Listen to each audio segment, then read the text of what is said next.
If you're ignoring the signals coming out of Japan right now, you are risking missing the entire 2026 altcoin super cycle. This isn't about hype, it's about a meticulously laid plan by some of the biggest players in finance, and we're about to break it all down. While everyone's eyes are glued to the US Bitcoin ETFs, the real institutional story is unfolding half a world away.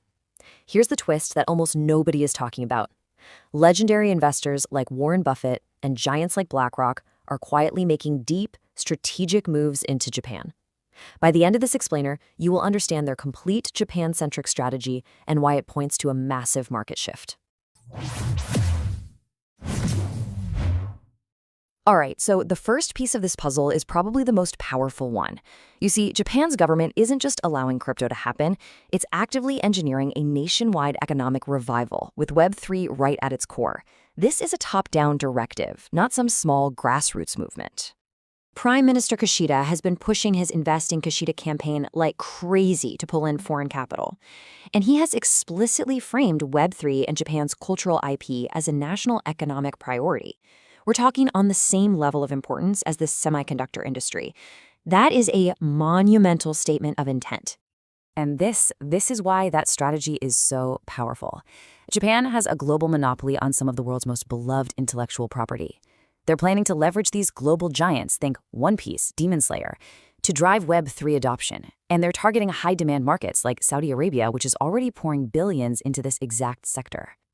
So a government plan is one thing, but it's the capital that makes it real, right? So now let's follow the smart money trail. We're going to uncover how the world's most influential investors are validating Japan's strategy with billions and billions of dollars. This brings us to a really fascinating question that's kind of stumped a lot of analysts. On the surface, Warren Buffett's multi-billion-dollar investment in Japan's 5 biggest trading houses, well, it looks like a classic old-world value play. But what if there's a hidden Web3 angle that almost everyone has completely missed? And here it is. This is the big reveal.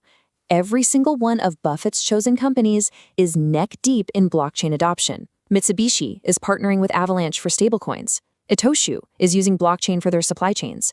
Marubeni and Sumitomo are building out digital asset infrastructure. You see?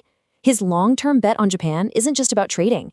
It's a direct investment into the foundational pillars of its emerging digital economy. And it's not just Buffett. Look at this powerful connection involving BlackRock, okay? Follow me here. Step 1. BlackRock creates BUIDL, its tokenized treasury fund. Step 2. A Japanese company, M0, uses shares of BUIDL as collateral. Step 3, and this is the kicker. M0 then issues compliant stablecoins directly for Sony's brand new blockchain. This is the financial plumbing, connecting the world's largest asset manager directly to a Japanese entertainment giant's on-chain ambitions. The way these institutional pieces all lock together is such a critical part of this story. And if you appreciate us connecting these dots for you, take a quick second to like, share, and subscribe to Crypto Global News. And hey, make sure to hit that bell icon so you never miss these kinds of deep dive insights. Okay, so with the government's blessing and all this institutional capital flowing in, the next logical step is infrastructure. And right now, Japan's corporate titans are building the very rails for this new digital economy. And right at the front of the pack is Soneium. This is Sony's very own Ethereum Layer 2 blockchain. Now, make no mistake, this is not some minor experiment. It's a colossal move by an entertainment superpower to create its own self-contained on-chain ecosystem for its entire universe of gaming, music, and film IP. And believe me, the infrastructure race is heating up. While Polygon has held a pretty dominant spot in Japan, challengers like Avalanche are making some really aggressive moves. The recent launch of the Japanese yen stablecoin, JPYC, on the Avalanche network is a direct shot across the bow. It signals a fierce competition to become the foundational layer for Japan's Web3 future. So we've got the government mandate, we've got the institutional money, and we have the corporate infrastructure being built. Now, let's bring it all together and see why 2026 is shaping up to be a perfect storm. So here's the crucial point. This unique alignment. You have the government mandate providing the direction.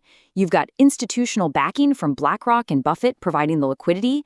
You have corporate giants like Sony building the actual market structure. And, critically, you have clear regulatory frameworks providing safety. This combination, it simply does not exist anywhere else in the world right now. And this brings us to Japan's killer advantage, regulatory clarity. As Animoca Brands founder Yatsu points out, Japan's green list for token listings gives a level of legal certainty that is light years ahead of the United States and other regions. This regulatory safety net de-risks investment and makes Japan arguably the most attractive place for Web3 development on the planet. Now let's add the final ingredient, the fuel. There's a term called dangerous cash, and it refers to the trillions with a T of dollars in cash reserves just sitting on the balance sheets of Japanese corporations. For decades, this capital has just been dormant.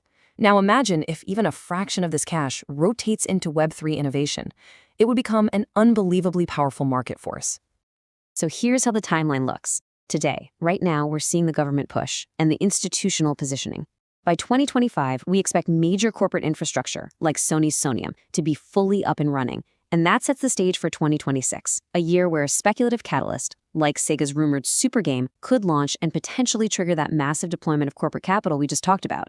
So the crucial takeaway here is that this is not some distant theory. The pieces are being moved into place right now by governments, by legendary investors, and by global corporations. The foundation for Japan's Web3 dominance is literally being built in plain sight. And that leaves us with one final provocative thought. We've seen the strategy, we've seen the players, and we've seen the infrastructure. The only question that remains is, what happens to the market when Japan's trillions in dangerous cash are finally unleashed on-chain? That's the multi-trillion-dollar question you should be thinking about. Stay ahead in the crypto market. Subscribe now for the latest global news and updates.